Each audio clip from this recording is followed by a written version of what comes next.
झारखंड में विधानसभा चुनाव से ठीक पहले बीजेपी नेताओं ने सत्ता में आने पर गोगो दीदी योजना चलाने का वादा किया है। बीजेपी नेताओं की तरफ से गोगो दीदी योजना को लेकर एक पंजीकरण फॉर्म भी प्रसारित किया जा रहा है। इसमें आवेदकों को गोगो दीदी योजना के तहत पंजीकरण के लिए आमंत्रित किया जा रहा है। इस फॉर्म में नाम, पता, मोबाइल नंबर, पंचायत, ब्लॉक, जिले का नाम आदि जैसे विवरण मांगे जा रहे हैं। इस योजना में हर महीने की 11 तारीख को प्रत्येक महिला को 2100 रुपये देने का वादा किया जा रहा है।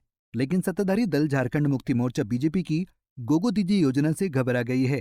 झारखंड मुक्ति मोर्चा की तरफ से इस योजना के खिलाफ चुनाव आयोग से शिकायत दी गई है। आप जैसे और लोग जो भारतीय जनता पार्टी के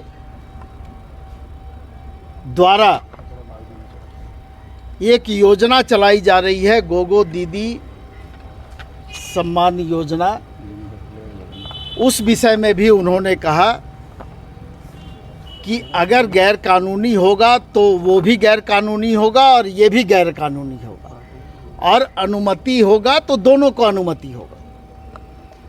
तो इसलिए स्पष्ट रूप से जो योजना भारतीय जनता पार्टी के द्वारा चलाई जा रही है और जो फॉर्म हम लोगों के पास उपलब्ध हैं,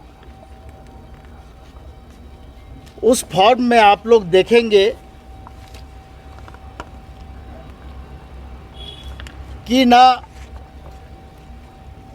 उसमें आधार कार्ड का कोई जिक्र किया गया है और ना अकाउंट नंबर का कोई जिक्र किया गया, और ये उनकी योजना है और ये फॉर्म उनके द्वारा निर्गत किया गया है। तो इससे स्पष्ट हो जाता है कि भारतीय जनता पार्टी के द्वारा जो फॉर्म निर्गत किया गया है और उसमें एक तरह से पार्टी के द्वारा प्रलोभन दिया गया है, वो जन प्रतिनिधित्व अधिनियम के तहत हम लोगों के हिसाब से वो गैर कानूनी है और लोगों को दिग्भ्रमित करने के लिए इस तरह का कार्यक्रम भारतीय जनता पार्टी के द्वारा चलाया जा रहा है। आम जनता, आम मतदाता को प्रभावित करने के ख्याल से इस तरह की योजनाएं लाई गई है। और जो फॉर्म में स्पष्ट रूप से जो समझ में आता है कि जब किसी का आपके पास अकाउंट नंबर नहीं है, जब किसी का आधार नंबर नहीं है, तो आप आखिर अगर पैसा दे रहे हैं तो किसको दे रहे हैं? तो कहीं ना कहीं ये पूरे राज्य में भ्रम की स्थिति फैलाने वाली है। और हम लोगों ने पहले से ये सम्मान योजना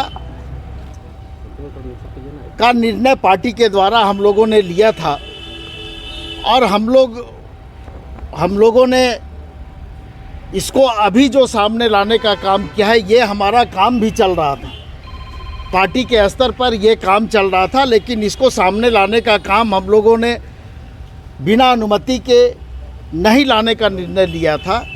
इसलिए आज हम लोग आयोग के समक्ष आए थे कि आप इस पर अपनी अनुमति दें और उसके बाद फिर हम लोग इसको आगे लागू करें। झारखंड मुक्ति मोर्चा गोगो दीदी की तुलना में झारखंड मुक्ति मोर्चा सम्मान का फॉर्म प्रसारित करने की अनुमति चुनाव आयोग से मांगी है। जेएमएम का कहना है कि प्रदेश की महिलाओं को पार्टी हर साल 30,000 रुपये देगी। इस योजना को चलाने की अनुमति देने की मांग को लेकर जेएमएम के नेताओं ने मुख्य निर्वाचन पदाधिकारी से मुलाकात की है। जेएमएम की ओर से अपनी योजना को चलाने के लिए मुख्य निर्वाचन पदाधिकारी से अनुमति मांगी है। जो प्रेस नोट के रूप में जारी किया गया था और उसमें बिल्कुल स्पष्ट रूप से ये लिखा गया था कि जन प्रतिनिधित्व अधिनियम 151 के धारा 123 के आधार पर अगर किसी भी राजनीतिक दल के द्वारा ऐसा कोई कार्य किया जाता है या ऐसा कोई प्रलोभन आम मतदाता को दिया जाता है, तो वो जन प्रतिनिधित्व अधिनियम के तहत कानूनन अवैध होगा।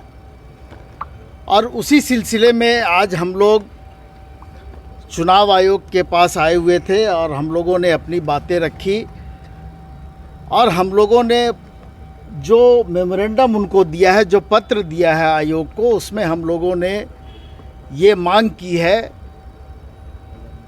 कि जेएमएम सम्मान योजना हम लोग लागू करना चाहते हैं और उस योजना को